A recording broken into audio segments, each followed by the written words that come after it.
پاتې مزل.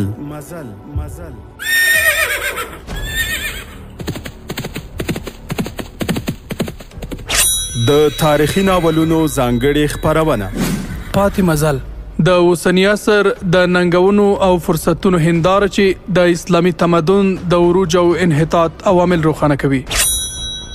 پاتې مزل د علم او ارتقا پر لاره څراغونه بلوي او د مسلمانانو تېرې سترې واکمنۍ او فرهنګي میراثونه بیانوي.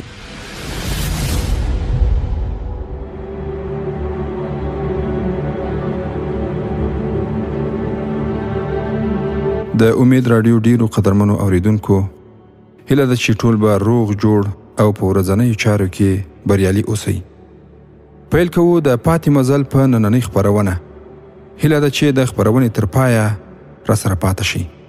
الحمد لله رب العالمین والصلاة والسلام على سيد المرسلين قائد المجاهدين سيد الأنصار والمهاجرين وعلى آله وأصحابه أجمعين.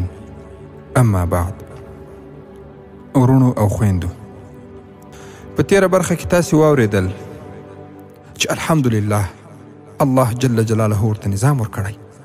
په دې باندې باید شکر وباسي او د تیرو مسلمانانو حالات خپل مخې ته کېږدي چې په هغه وخت کې د مسلمانانو منظم حکومت او حاکم نه و، نو دوی په کوم حالت کې ول، او اوس چې الحمدلله مسلمانان منظم نظام لري او د نظام په واک کې ټول الحمدلله مصلح خلک دي، نو د دې شکر باید ادا کړي. له دغې ابتدایي تاریخي تبصرې څخه خبره شو د خپلې برخې او موضوع دوام ته. ورونو، په تیره برخه کې تاسې واورېدل چې راډریک امر وکړ سپایان باید په خپلو کې دومره سره لرې لرې وي چې آزاد حرکت وکړای شي. نن باید نیمایي سپاره او نیمایي پیاده وي. هلته بیا طارق بن زیاد رحمه الله د خپلو څو پیاده ګروپونو سره په میدان کې تیار او چمتو لکه د زمري په شان باندې ولاړ وي. خو هغه په برید کې لومړیوالی نه کاوه، بلکې دښمن ته یې کتل چې لومړی برید وکړي تر څو د هغوی چل او پلان معلوم کړي. خو ورونو، نن بیا د راډریک ګروپونه د منډو په شان باندې را روان نه شول، بلکې په منځنۍ توګه داسې را روان شول چې ټول 3 صفونه او لیکې وي. لومړی صف د سپرو و چې د هر سپاره ترمنځ د 5 یا 6 ګزو په اندازه باندې فاصله وه. په دویم صف کې پیاده و او په دریم صف کې بیا هم سپاره و چې د هرو 2 سپرو ترمنځ 2 پیاده سپایان را روان. تر شا ساز او موسیقي غږېده. د لومړي صف سپاره په عادي او نورمال ډول باندې مسلمانانو ته تر 500 مترو پورې رانږدې شول. نو یو ځل یې آسونه را په منډه کړل. خو دلته بیا مسلمانان تیار او چمتو، خو دا ټول پیاده غازیان وو، سپاره پکې نه وو، ځکه سپاره له سترګو څخه پټ ساتل شوي. د مسلمانانو له خولې څخه په لوړ اواز د الله اکبر نارې پورته شوې.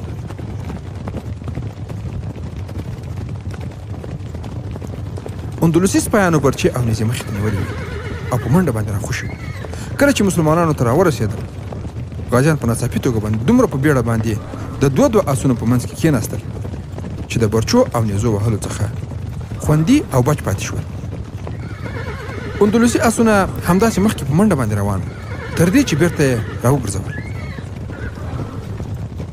په همدې وخت او فرصت کې پیاده غازیان په پیاده اندلسیانو باندې یعنې په منځني صف باندې لکه د زمریانو په شان باندې ورپرېوتل او تور یې سره ټکر شو. سپرو اوس هغوی ته ځکه تاوان نشو رسولی چې د هغوی خپل پیاده هم پکې ورګډ شول. کله چې د لومړي صف سپاره شاته راتاوېدل، په همدې وخت کې پرې د یوې غونډۍ له شا څخه مسلمانان راښکاره شول او د شا له لوري یې سخته حمله پرې وکړه. اندلسي سپرو د دې حملې تمه نه درلوده. د خپل ځان برابرولو څخه مخکې له مخکې د نیزو او برچو ښکار شول. د دې په لیدو سره د اندلسي سپرو 3 صف سپاره رامخته شول او سپرو غازیانو یې حمله وکړه، خو هغوی ورڅخه په منډه د غونډۍ شاته ځانونه پټ کړل. په اندلسي ژبه باندې چغې او نارې پیل شوې: بیرته راوګرځئ، بیرته راوګرځئ، غونډۍ ته ورنږدې نه شئ. کله چې اندلسي سپاره بیرته راتاوېدل، د شا له خوا پرې بیا سپرو غازیانو په داسې توګه باندې برید وکړ چې کوچني کوچني ګروپونه یې جوړ کړي وو. هغوی به اندلسي سپاره په غشو، نیزو او برچو باندې راغورځول او بیرته به یوې او بلې خواته تښتېدل چې په ګیر باندې ورنشي. ورونو، تاریخونه لیکي چې دواړه پیاده سره په خپلو کې یو له بله سره نښتي او لاس په لاس جګړه روانه وه. خو په اندلسي پوځ کې هغه جذبه، جوش او ولوله نه وه کومه چې په مسلمانانو کې وه. غازیان بربریان وو او د هغوی فطرت جګړه کول. د هغوی خونړیتوب او بربریت ډیر مشهور او لامثاله ګرځېدلی. اوس چې هغوی اسلام راوړ نو د کفارو په خلاف یې جګړه ایمان، عقیده او عبادت وګرځېده. په دې سره د هغوی په جوش، جذبه او ولوله کې نور هم زیاتوالی راپیدا شو او له پخوا څخه زیات په شوق جنګېدل. په پیاده او لاس په لاس جګړه کې اندلسي پوځیانو د غازیانو سره مقابله ونه شوای کړی او په شا شول، ځکه سپرو غازیانو ټول اندلسي سپاره بوخت او مصروف ساتلي او هغوی په ټول میدان کې خپاره کړي. غازیانو یو سپور راپرځاوه او ځینې سپاره یې ژوندي هم نیول. مسلمانانو د تکبیر لړزونکې نارې وهلې. هلته بیا د راډریک په پوځیانو چې له جګړې څخه مخکې د مسلمانانو کومه ویره او هیبت پروت و، هغې د جګړې په میدان کې خطرناک حالت غوره کړ او د پوځیانو اعصاب یې فلج کړل. په هغوی کې ځینو خپل خیر په دې کې لیده چې تسلیم شي او ځان د دې پیریانو څخه خلاص کړي، تر دې چې ماښام شو او جګړه هم ختمه شوه. ورونو، کله چې شپه شوه د شپې لخوا راډریک حکم وکړ چې د قرارګاه شا او خوا سخته او کلکه پیره وشي. خو ورونو، سره له دې هم څو بربري غازیان هلته ورننوتل. زیات اندلسي پوځیان یې ووژل او بیرته ورڅخه راغلل. دوی ډېر اسونه په غشو باندې هم وویشتل چې په راروانه جګړه کې له کاره ووځي. خو کله چې سهار شو، وختي راډریک خپلو قومندانانو ته په غوسه سره وویل: نن به د جګړې اخري ورځ وي. نن زه خپله جګړې ته وړاندې کېږم.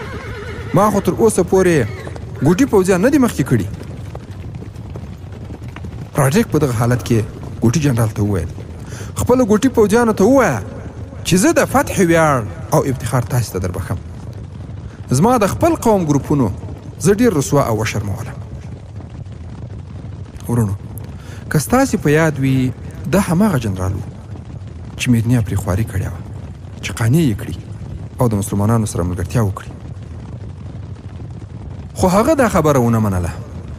میرنیا په هغه وخت کې هغه ته د یوې ځمکنۍ هورې څرک هم ورښودلی و چې دا خو اصلا د بادشاه لپاره ده، خو تاسې ته به هم کله ناکله درځي. میرنیا غوښتل د دې نجلۍ په لاس باندې جنرال ته یو ډول پوډر په شرابو کې ورکړي او هغه د جګړې په میدان کې بیکاره او ختم کړي. خو هغه نجلۍ په طلایتله کې هغه بوډا یهودي جادوګر وغوښته چې په دې توګه میرنیا او هغه دواړه د جګړې له میدانه څخه شاته پاتې شوي. د ګاډلیک د جګړې په درېیمه ورځ د راډریک د فرمایش سره سم ګوټي ګروپونه د مسلمانانو سره د جګړې میدان ته راوړاندې شول. د هغوی سره سپاره او پیاده دواړه وو چې د لیکو په منځ کې راډریک هم ولاړ و. د هغه درې رنګه بیرغ رپېده او دی هم په خپل سپین آس اورلیا باندې سپور و. شاوخوا ورڅخه خپل ځانګړی او خاص ګارد راتاو. کله چې طارق بن زیاد د راډریک بیرغ ولید چې مخکې راغلی، سمدستي خپل آس وړاندې کړ او میدان ته ورغی. ساتونکي ورپسې ورغلل، خو هغه ساتونکي منع کړل. یوازې خپل سلاکار مغیث یې راوغوښت. د هغه په غوږ کې یې څه وویل. مغیث په اندلسي ژبه باندې خبرې کولې. هغه د تاریخ تر خبرو وروسته خپل آس نور هم اندلسي صفونو ته ورنږدې کړ او په لوړ آواز اعلان وکړ: موږ د اندلس امپراتور ته هرکلی وایو. زموږ ستر سالار طارق بن زیاد وایي که امپراتور د جګړې په نیت دلته راغلی وي نو هغه د زما په شان پرته له ساتونکو څخه زما مقابلې ته راشي. پوهېږي چې راډریک څه وویل؟ د دې په ځواب کې راډریک اعلان وکړ: که په تاسې کې زما په شان باندې کوم بادشاه وي نو زه بیا مقابلې ته در وړاندې کېږم. د لوټمارانو سردار ته وړاندې کېدل د امپراتور لپاره سپکاوی دی. تاسې باید خپل بادشاه راوستی وای. خو طارق بن زیاد اعلان وکړ: موږ ته ډېر زر خپل بادشاه ته رسول غواړو. زموږ بادشاه الله جل جلاله دی. موږ انسانان د بادشاه په توګه څوک نه منو. موږ هم دا پیغام راوړی چې د ټولو انسانانو بادشاه او لوی واکمن یوازې الله جل جلاله دی. موږ ستا د بادشاهي د ختمولو لپاره راغلي یو. راډریک نور صبر ونه کړ او ګوډ جنرال ته یې وویل ور وړاندې شئ، د هغوی ژبې بندې کړئ. ګوډ جنرال په لوړ او پورته اواز سره وویل ای ګوټیانو حمله وکړئ. بیا خپل آس په منډه کړ. ورونو په دغه حالت کې تاسې پوهیږئ چې څه پیښه وسوه. دا هم د الله جل جلاله د نصرت یو بل سبب و چې طارق بن زیاد رحمه الله ته ور برابر کړ. د دغه جنرال پسې یو سپور خپل آس غلاوه چې کله ورنږدې شو نو خپله برچه د هغه په ملا کې ورخښه کړه. جنرال رانیغ شو، سپور ورڅخه برچه راویسته او یو ځل بیا یې په اړخ کې ورخښه کړه. په دې سره جنرال له آس څخه لاندې راپرېوت. په دغه حالت کې ټولو ګوټي ګروپونو خپلې تورې په تیږو کې ومنډلې او د مسلمانانو په لور باندې په منډه شول. په هغوی کې پیاده او سپاره دواړه وو. هغوی چغې او نارې وهلې او مخکې تلل. ورونو هلته خو طارق بن زیاد رحمه الله ته مخکې له مخکې څرګنده وه چې ګوټ او یهودي پوځیان به د دوی سره ملګري کیږي. خو دلته نور غازیان حیران ول چې دا څه ډول برید دی چې تورې یې په لاسونو کې نه بلکې په تیکو کې ایښي. طارق بن زیاد خپل پوځ او غازیانو ته اعلان وکړ د هغوی هرکلی وکړئ، دا ستاسې ملګري او دوستان دي، دوی اوس ستاسې ملګري شول. ورونو هلته بیا راډریک چې په ګوټ پوځ او ګروپونو باندې لوی باور و په حیرانتیا سره وپوښتل دا څه ګورم، دوی چیرې روان دي؟ هغوی خو خپل جنرال هم وواژه. هغه ته څوک ځواب ورکوونکی نه و چې ولې ګوټانو داسې کار وکړ. خو د بل لوري څخه ورته ځواب راغی. یو ګوټ د مسلمانانو له پلوه داسې اعلان وکړ موږ د خپل بادشاه وټیزه غچ او انتقام اخلو. د اندلس تخت د ګوټ حق دی. راډریکه تا د ګوټیانو بادشاهي او واکمني ختمه کړه او خپله بادشاه شوې. اوس ګوره چې موږ په څه ډول خپل تخت له تا څخه اخلو. ورونو په دغه ورځ باندې د جګړې حالت او شرایط بدل شول. مخکې 2 ورځې راډریک کلکې او سختې حملې وکړې خو ټولې له ناکامۍ سره مخامخ شوې او ډېر تاوان هم ورته ورسېدی. په دې ورځ پرته له جګړې څخه د مسلمانانو شمېر یو دم 20,000 زیات شو. دوی تش په نامه پوځیان نه وو بلکې د هغوی سره د غچ او انتقام جذبه وه. له دوی سره جوش او ولوله وه. دوی خو د انتقام لپاره جنګېدل او دا چې مخکې یې څه نه کول د دوی وس او توان نه رسېده چې راډریک ختم کړي. خو اوس ورسره غازیان هم یو ځای شول چې سم جګړه کوونکي او باتور انسانان ول. مسلمانان مخکې په یوازې ځان باندې د راډریک ټولې حملې شنډې او ناکامې کړې وې او هغه ته یې درانه تلفات هم اړولي ول. خو اوس چې 20,000 نور هم ورسره ملګري شول نو د راډریک سپینې وښویېدې او حق پاک حیران شو چې دا څه وشول. طارق بن زیاد ته چې کله له خپل لښکر څخه زیات پوځیان په لاس باندې ورغلل نو په خپل پخواني پلان کې بدلون راوست. د ګوټي لښکر لپاره یو تن جنرال وټاکه ځکه چې د هغوی خپل پخوانی جنرال وژل شوی و. او په دغه حالت کې طارق بن زیاد رحمه الله خپلو سالارانو ته وویل څوک وایي چې زما د محبوب پیغمبر صلی الله علیه وسلم زیری صحیح نشي کېدای. کله چې الله جل جلاله خپل فضل او کرم په چا باندې کوي نو بیا داسې حالات او شرایط ورته برابروي چې د انسانانو ستونزې او مشکلات خپله حلیږي. الله جل جلاله د خپل محبوب استازي زیری پوره کول غوښتل چې د هغې لپاره دا ناشنا کار وشو. خپل هر غازي ته ووایي چې د الله جل جلاله په دربار کې سجده وکړي او په زړه کې د الله جل جلاله نوم وساتي. ورونو اوس به ورشو راډریک ته چې هغه په څه حالت کې دی. هلته د ګادلیت د سیند په غاړه یوه ډېره ښکلې خیمه ولاړه وه چې قالینې پکې غوړېدلې وې. د هغې دننه هم د ماڼۍ په شان باندې جوړښت درلود. خو د اندلس بادشاه راډریک پکې ناکراره یوې او بلې خواته ګرځېدی. کله به یې په خپلو لاسونو باندې څپړې وهلې او کله به خپل لاسونه په خپل سوکانو باندې وهل. د خیمې څخه د باندې د هغه 2 جنرالان ویریدلي او حیران ولاړو. بالاخره بوډا جنرال خیمې ته ورننوت چې راډریک د دغه جنرال ډیر درناوی کوي. امپراتور باید دومره ناکراره او اندېښمن نشي. که ګوټانو چل او دوکه وکړه نو څه کیږي؟ موږ به د دوی نسل ختم کړو. اوس هم زموږ لښکر د هغوی څخه 4 چنده زیات دی. خو راډریک خپله پښه په زور سره په ځمکه باندې ووهله او بیا په بړچ سره وویل نسل زموږ ختمیږي. که ته دومره تکړه وای نو دا جګړه به په لومړۍ ورځ ختمه شوې وای. تا د دې دښمن څه خراب کړي؟ د هغو شمېر زموږ په وړاندې دومره کم دی لکه د انسان د پښو لاندې چې میږیان وي. خو اوس همدا میږیان زموږ بدن ته راپورته شوي. دښمن د کمزورتیا پر ځای باندې نور هم ځواکمن شوی دی. زما له سترګو څخه لیرې شه. جنرال د لرې کېدو پر ځای باندې په پیاله کې شراب واچول او بیا یې وویل موږ خپل امپراتور په داسې حالت کې نشو لیدلی. دا ځل دا پیاله واخله او خپل دماغ په کنټرول کې کړه. راډریک د شرابو پیاله د هغه له لاسه واخیسته او په زوره یې په ځمکه وویشته. بیا د هغې ټوټې تر لغتو لاندې کړې او بیا ویل ته اوس ما هوش او حواس له منځه وړې؟ ته غواړې چې زه دومره لویه پیښه له یاده وباسم؟ بوډا جنرال خیمې څخه ووت او د بادشاهي حرم خیمې ته ولاړ. له ځانه سره یې یوه ښکلې نجلۍ راوسته چې د راډریک ډېره خوښېده. جنرال هغې ته په لاره کې خبرې هم وکړې. کله چې د راډریک خیمې ته رانږدې شول نو نجلۍ یې خیمې ته وردننه کړه. خو لږ ځنډ وروسته نجلۍ له خیمې څخه د باندې راوغورځول شوه. راډریک هغې ته ډېر په زوره سره ټېله ورکړه چې هغه د باندې راولوېده. نجلۍ راپورته شوه او په منډه باندې د حرم خیمې ته ولاړه. بیا راډریک بوډا جنرال ته आवाज وکړ قدرمنو ورونو او خویندو، غواړم د غربیانو او د اسلام د دښمنانو د اجدادو چې ښایي ډیری د هغوی به اوس د ځمکې پر مخ نه وي، خو د هغوی هغه تخریبونکي نظریې چې اوس هم شتون لري او د هغو کفارو اولاده او لارویان یې پرې روان دي،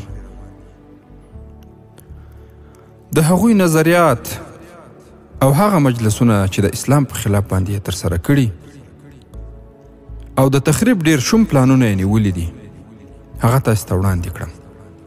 همدارنګه په دغو معلوماتو کې به تاسو واورئ چې د دوی پر وړاندې باندې غټ خنډونه کوم دي چې د هغو خنډونو په شتون کې د غربیانو او د اسلام د دښمنانو پرمختګ څه ډول خنډ دی، او که چیرته چې دوی خنډونه ورته وایي هغه شرایط موجود شي او مسلمانان پرې عمل وکړي، نو د دوی کارونه، هڅې او دا روان مصارف به څنګه له صفر سره ضرب شي.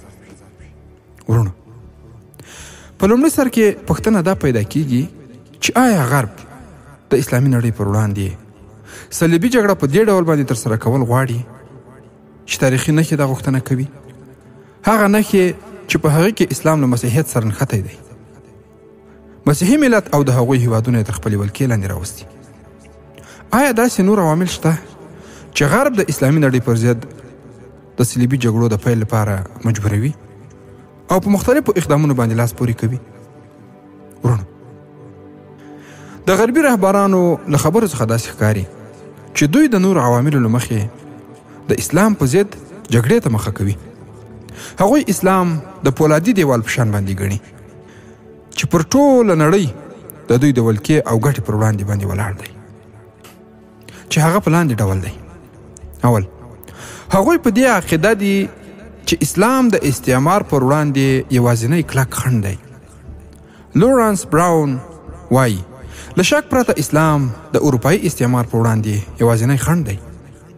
د انګلستان پخوانی صدر اعظم ګلاسټون وایي تر هغه چې دا قرآن د مسلمانانو په لاس کې وي اروپا هیڅکله ختیځ تر خپلې ولکې لاندې نشي راوستی. او همدارنګه په الجزایر کې د فرانسې حاکم د الجزیرې د اشغال د سلمې کلیزې په مناسبت باندې وایي تر هغه چې الجزایریان قرآن وایي او په عربي خبرې کوي هیڅ کله به پر هغوی باندې بریالي نشو. نو اړینه ده چې عربي قرآن د هغوی له ژونده وباسو او د عربي ژبې جرړې له ژبو څخه وباسو. ورونو دغو اساسي په لسګونو کلونو مخکینۍ خبرو ته تاسې ښه په غور سره غوږ ونیسئ، عبرت ترې واخلئ او په راتلونکي کې دې ته ډېر متوجه واوسئ. دوهم، اسلام ته د هغه دیوال په سترګه باندې دوی ګوري چې د کمونیزم د نفوذ پر وړاندې باندې ولاړ دی. د ازبکستان د قزل ورځپاڼې مسؤل مدیر چې د ازبکستان د کمونیست حزب ارګان دی، د 1942 زیږدیز کال د مې په 22مه مقاله کې داسې لیکي: ناممکنه ده چې د اسلام تر رکولو وړاندې د کمونیزم ریښې ټینګې شي. یعنی اول به دوی د کمونیزم ریښې ټینګوي، له هغه څخه وروسته به بیا اسلام له منځه وړي. او درېیمه خبره ده، دوی په دې باور دي چې اسلام یوازینی ګواښ دی چې صهیونیزم او یهود تهدیدوي.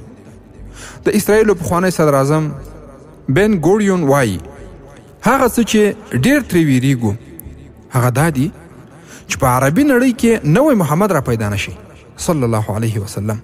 دا د نبی کریم صلی الله علیه وسلم تر میلاد مخکې د دوی خبرې دي چې دوی به ویل موږ له دغه څخه ډېره ویره لرو چې په عربي نړۍ کې رسول الله صلی الله علیه وسلم پیدا نشي. او همدارنګه یو لوړ رتبه عربي افسر چې په 1940 زیږدیز کال کې له یهودیانو سره بندي و، هغه وویل چې د اسرائیلو نظامي قومندان د هغه تر پرېښودو وړاندې خپل دفتر ته راوغوښتله او په نرمه لهجه یې له ما سره خبرې وکړې. مصري افسر له هغه څخه وپوښتل آیا کولی شم وپوښتم چې ولې مو پر باهر کلي اقصا ته نږدې یو کلی دی؟ ده له هغه څخه وپوښتل چې ولې مو په هغه کلي باندې حمله ونه کړه؟ اسرائیلي قومندان تر اوږده ځنډ وروسته وویل غواړم په ښکاره ډول باندې جواب درکړم. موږ په دې خاطر باندې په سورباهر کلي باندې حمله ونه کړه چې په هغه کې د متعصبو مسلمانانو د رضاکارو جنګیالیو لویه ډله موجوده وه. ورونو له دغو رضاکاره جنګیالیو څخه مراد د مجاهدینو دی. مصري افسر حیران شو او دستي یې وپوښتل یعنې څه؟ تاسو په نورو سیمو چې په هغو کې ډېر ځواکونه وو په سختو حالاتو کې هم حمله وکړه؟ اسرائیلي قومندان جواب ورکړ هغه څه چې ته وایې رښتیا دي، خو موږ دا حقیقت موندلی چې دا رضاکاره متعصب مسلمانان له نورو نظامیانو او جنګیالیو سره توپیر لري. ځکه جنگ د دوی لپاره وظیفه نه ده چې د هغې د اوامرو په اساس باندې مخکې لاړ شي، بلکې جنگ ساتیری بولي چې په ډېر شور او شوق سره دې کار ته مخه کوي. او د دوی دا کړنه زموږ عسکرو ته ورته ده چې په ټینګې عقیدې سره د اسرائیلو پلویتوب لپاره جنګیږي. د ده په مراد باندې خو پوه سوئ چې د مسلمانانو د مجاهدینو په هکله د هغه لوړ رتبه اسرائیلي افسر نظر او څرګندونې وي چې د مجاهدینو په هکله یې درلودې. خو ده پسې زیاته کړه ولې زموږ د عسکرو او دې مسلمانو رضاکارانو ترمنځ توپیر شته، هغه دا چې زموږ عسکر د هغه وطن د بنسټ لپاره جنګیږي چې ژوند پکې کوي، په داسې حال کې چې د اسلام رضاکاران د دې لپاره جنګیږي چې ووژل شي. دوی په ډېر لیوني شوق سره مرګ غواړي او په داسې ډول د جنګ په لور باندې ځغلي. د ده په وینا تو شیطانان دي، نعوذ بالله من ذلک. نو په دې ډول خلکو برید کول لوی خطر ګڼل کیږي. دا داسې بریښي لکه انسان چې له حیواناتو نه په ډک ځنګل باندې برید کوي. ځکه موږ دا ډول ویرونکې پیښه نه خوښوو. په دې سربیره په دوی په برید کولو سره د نورو سیمو خلک هم زموږ په وړاندې راپورته کیږي او په هغه ځای کې هم راپورته کېدل او د نورو سیمو خلکو به هم د دوی غوندې عمل کاوه چې په دې سره زموږ پلان په اوبو لاهو کېده او د دوی غوښتنې ترلاسه کېدې. مصري پوځي د اسرائیلي قومندان د جواب په اړه حیران شو، خو خپلې پوښتنې ته دوام ورکړ تر څو له دې رضاکاره مسلمانانو څخه د یهودو د اصلي ویرې د لامل په هکله پوه شي. ده هغه اسرائیلي قومندان ته وویل ته په ښکاره باندې ووایه چې دا خلک ولې له مرګ سره دومره مینه لري او څنګه په داسې یو ځواک بدل شو چې عقل ویروي. ورونو ډېری خلکو ته به دا پوښتنه پیدا کیږي چې مجاهدین په دومره شوق او ذوق سره د جهاد میدان ته وردانګي او له الله جل جلاله سره د خپلو نفسونو سودا کوي، لکه څنګه چې په قرآن کریم کې هم یادونه شوې. نو پوهیږئ چې اسرائیلي په ځواب کې څه وویل؟ هغه په ډېر ساده توګه سره ځواب ورکړ. هغه وویل دا هماغه د اسلام دین دی چې دوی ته دومره انرژي او ځواک ورکړی دی. وروسته یې خبره وژوله او هڅه یې وکړه تر څو خپل جواب پټ کړي او خپل خبرو ته یې داسې دوام ورکړ. البته دا تعصبګر مسلمانان د سولې په لار کې ولاړ دي. هغه سوله چې موږ دې ته هڅوي چې یو له بل سره مرسته وکړو او دوی زموږ ترمنځ د هرې روغې او ښکاره اړیکې پر وړاندې باندې ستر ګواښ دي. ورونو ګواښ خو دي، دا خو واقعیت ده. په هر ځای کې چې دوی اسلامي هیوادونه او ډېری اسلامي حاکمان غولولي او ډېر اسلامي ملکونه چې تاسې وینئ چې اوس په خپل ملک کې د هیڅ اختیار نه لري، نو د هغو بدو حالاتو د مخنیوي په خاطر باندې مجاهدین هڅه کوي چې هغه څه رامنځته نه شي چې هغه د مسلمانانو او اسلامي نړۍ د تباهۍ، بربادۍ او له منځه تللو سبب ګرځي. تاسې ولیدل په تیر 20 کالو کې امریکایانو څومره هڅه وکړه، څومره خلک یې له ځانه سره خپل کړل تر څو د سولې په نوم باندې ډېری مسلمانان له خپل اصلي مسیر نه په بل مسیر باندې روان کړي، لکه څنګه چې د نور نړۍ مسلمانان روان کړي ول. او متاسفانه چې زموږ د ملک ډېری خلک هم د دوی په افکارو باندې ورګډ شول. اگر که اوس امریکایان زموږ په ملک کې موجود نه دي، خو د امریکایانو نظریه او ډېر هغه څه چې خلکو ته یې د مادیاتو او یا نورو امتیازونو په بدل کې ورپېچکاري کړي دي. نو مجاهدین وروڼه الحمدلله د دوی تر اثر لاندې رانغلل او خپلې مبارزې ته دوام ورکړ چې الله جل جلاله ښه نتیجه پرې مرتبه کړه چې الحمدلله اوس آزاد په خپل ملک کې د هر څه اختیارات خپل مسلمانان لري الحمدلله. نو ځکه اسرائیلي قومندان وویل چې دوی زموږ ترمنځ د هرې روغې او ښکاره اړیکې پر وړاندې باندې ستر ګواښ دي. او اسرائیلي قومندان په داسې حال کې چې د مسلمانانو پر وړاندې د مصري افسر احساسات راپارول خپل خبرو ته داسې ادامه ورکړه. زما ښاغلیه فکر وکړه چې دا ډول خلک یوازې تر موږ چاپیره نه دي، بلکې له دې ګواښ سره تاسو هم مخ یاست. ځکه په دې کې شک نشته چې تر څو د دغو خلکو د جهاد او شهادت غوښتنې ورکې نشي، ستاسو په هیواد کې تر هغو پورې امن نشي راتللی. ورونو غرقې او غټې خبرې ته متوجه واوسئ چې د مصري افسر په غوږونو کې څه ورڅڅوي.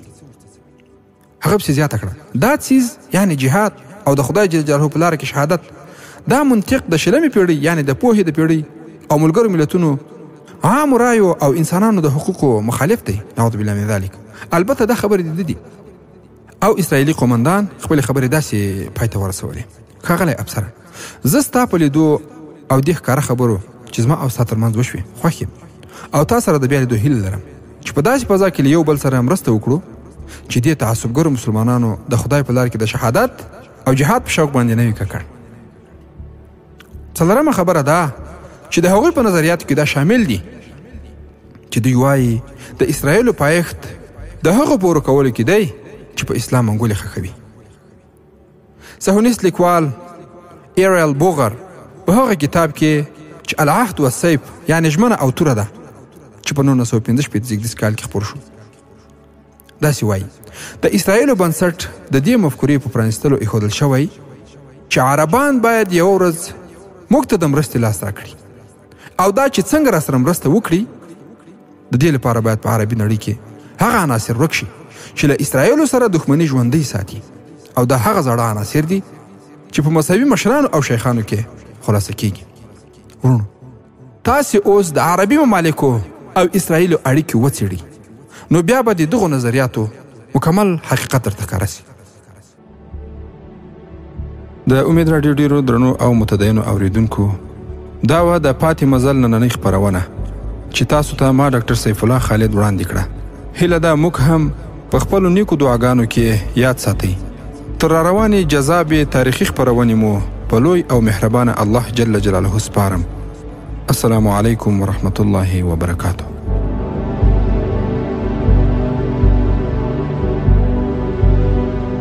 پاتې مزل